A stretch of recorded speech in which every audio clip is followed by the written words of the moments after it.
નમસ્કાર, આપ જોઈ રહ્યા છો નેશન પ્લસ ન્યૂઝ. હું છું આપની સાથે હેતલ ભગત.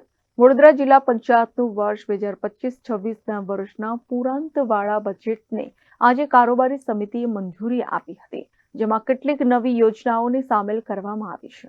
વડોદરા જિલ્લા પંચાયતની આજે મળેલી કારોબારી સમિતિની મીટિંગમાં વર્ષ 2025-26ના ₹38.88 કરોડની પુરાંતવાળા બજેટને મંજૂરી આપવામાં આવી હતી, જેમાં વર્ષ 2025-26માં ઉઘડતી સિલક ₹48.91 કરોડ અને નવી અંદાજિત આવક ₹28.6 કરોડ મળીને કુલ આવક ₹76.98 કરોડની અંદાજવામાં આવી છે.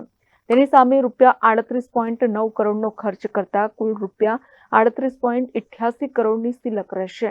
કારોબારીના અધ્યક્ષ નિલેશ પુરાણીએ કહ્યું હતું કે આ બજેટમાં પહેલીવાર કેટલીક મહત્વની જોગવાઈઓ કરી છે, જેમાં પંચાયતની આવક વધારવા તેની જગ્યાઓને પીપીપી ધોરણે ઉપયોગ કરવાનું સૂચન છે, જ્યારે આંગણવાડીના બાળકોને થાળી, વાટકી, ચમચી આપવા ₹65 લાખ, ત્રિસ્તરીય પંચાયતના સભ્યોને તાલીમ આપવા 19 લાખ, મિલકતોની જાળવણી માટે 50 લાખ, પૂર પહેલા કાંસની સફાઈ માટે 30 લાખ જેવા અનેક નિર્ણયો સામેલ છે.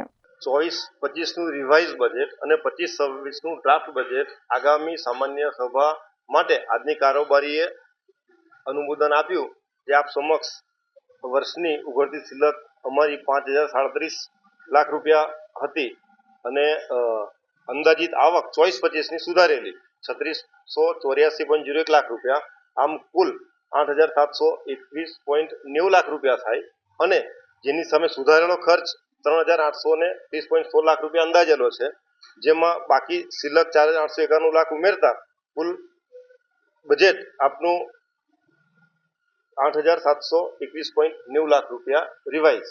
હવે 25-26ના નવા બજેટમાં અંદાજિત આવક 2806.90 લાખ રૂપિયા અંદાજેલી છે અને ગત વર્ષની સિલક 4,891.74 લાખ રૂપિયા ઉમેરતા કુલ 7,698 લાખ થાય છે અને જેની સામે 3,809.96 લાખ રૂપિયાનો ખર્ચ અંદાજેલ છે નવા વર્ષ માટે.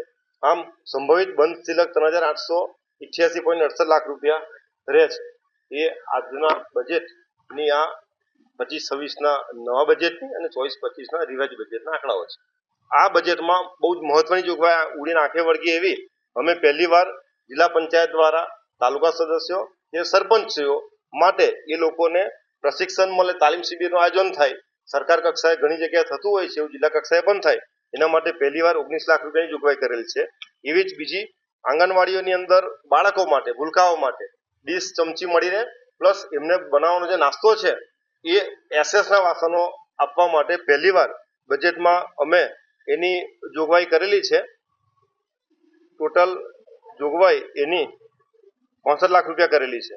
એ જ રીતે આયુર્વેદિક આપની સરકાર, અમારી સરકાર, માનનીય ભૂપેન્દ્ર પટેલ સાહેબની સરકાર અને મોદી સાહેબ, અમારી પાર્ટીનું વ્યૂ જૈવિક ખેતી તરફ વધારે હોય છે અને એને પ્રોત્સાહન આપે એટલા માટે એની પણ પશુપાલન ક્ષેત્રે 10 લાખ રૂપિયા સ્પેશિયલ જોગવાઈ કરેલી છે. હોઈસ્ટ 23 અને ફિક્સ 23 પશુઓ માટેની જોગવાઈ કરેલી છે.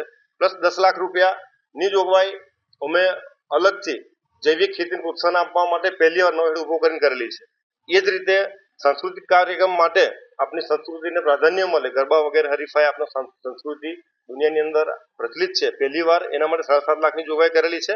પ્લસ આયુર્વેદિક દવાખાનાઓ માટે આજ સુધી જોગવાઈ નહોતા કરવામાં આવતી, 16 લાખ રૂપિયા એવી જોગવાઈ કરેલી છે કે આકસ્મિક રીતે કોઈ દવાખાનામાં કઈ તકલીફ પડી, આયુર્વેદિક દવાખાના જિલ્લાના 36 દવાખાના છે, એના માટે નવી જોગવાઈ કરેલી છે. એ જ રીતે જિલ્લાની આવક વધે એની ચિંતા કરીને આ વખતે પહેલીવાર પીપીપી મોડલે જગ્યાઓ બધી બહુ જ આખા જિલ્લાની અંદર સરકારની અમારી જિલ્લા પંચાયત અંતર્ગત ઘણી બધી જગ્યાઓ છે જે પીપીપી મોડલ ડેવલપ કરવા માટેનું અલગથી 50 લાખ રૂપિયા હેડ એવું રાખેલું છે કે એ જગ્યાઓ સર્વે કરી શું લોકોના હિતમાં, લોકોને ઉપયોગ થઈ શકે અને પંચાયતને આવક થાય એના માટે 50 લાખની જોગવાઈ કરેલી છે. એ જ રીતે જિલ્લા પંચાયતની જે જગ્યાઓ છે ત્યાં ફેન્સિંગની જરૂર પડશે, ત્યાં દિવાલની જગ્યાની જરૂર પડશે, ત્યાં એના માટે 50 લાખની જોગવાઈ કરેલી છે.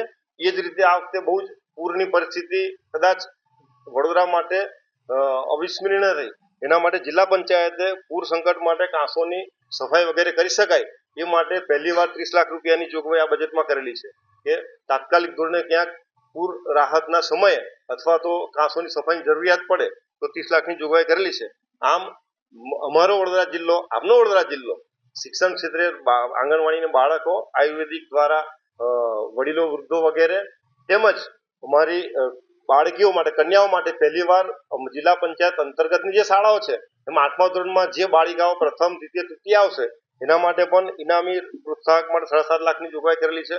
આમ બજેટને સર્વાંગ સંપન્ન બનાવી વડોદરા જિલ્લો આપનું વડોદરા જિલ્લો ગુજરાત રાજ્યના 33 જિલ્લાઓમાં જન સુખાકારીમાં લોકોના ઉત્થાન માટે વધુ કાર્યક્ષમ બને એવો વિનમ્ર પ્રયત્ન કરેલો છે અને લોકોના હિતમાં અમે શક્ય એટલું બધું સારા પ્રયત્નો કરી અને અમારા અધિકારીશ્રીઓ દ્વારા ઇમ્પ્લિમેન્ટ કરીને જન સુખાકારીમાં વધારો કરશું. Report nation plus news Vadodara. સમાચારોના સતત અપડેટ મેળવવા માટે અમારી નેશન પ્લસ ન્યૂઝની યુટ્યુબ ચેનલને સબસ્ક્રાઇબ કરો, બેલ આઇકન દબાવો અને જોડાયેલા રહો ફેસબુક, ઇન્સ્ટાગ્રામ અને ટ્વિટર પર.